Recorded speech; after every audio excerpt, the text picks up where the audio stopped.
छोरा पाती भसा कर रहबा के नाती कर आगे पीछे मारे बंदर के जना गुलाती रे छोरा ये गाना जग खुद खाने छा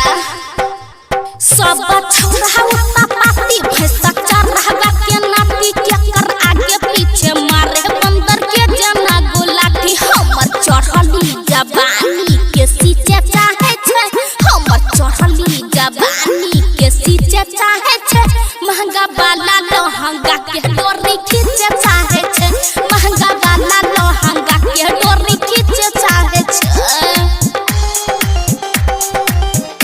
देखा बदमाशी कम कर महंगा वाला लोहंगा के डोरी खींचे चाहे छे डीजे अनुराग आईना करी आपनो मुंह देखी तनी हमरो देखे देह के गोराई हमर दूध से उजर के करे चाहे छे छोरा सब गुजर रे तनी दूरे रह न त करंट लग जेतो देह के गोराई हमर दूध से उजर साइट के करे चाहे छे छोरा सब गुजर शॉट ने ओके मोबाइल सेल्फी खींचे चाहे छे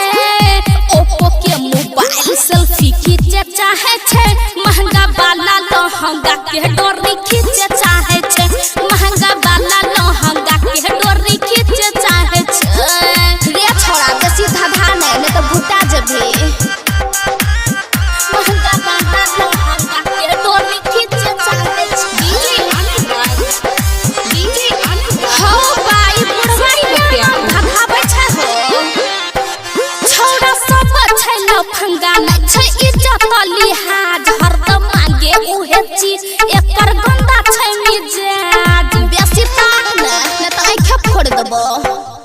छोरा सब छै लफंगा नै छै इज्जत लिहाज हरदम मांगे उहे चीज एकर गंदा छै मिजाज मांगे मल्लिक राकेश एकर गंदा छै मिजाज शिवानी के प्यार सबके बीच चाहे छै महंगा वाला लोहंगा के डोरी खींचे चाहे छे महंगा वाला लोहंगा के डोरी खींचे चाहे छे सुन ज्यादा इने उन्नता कोने त थुरा जेबो।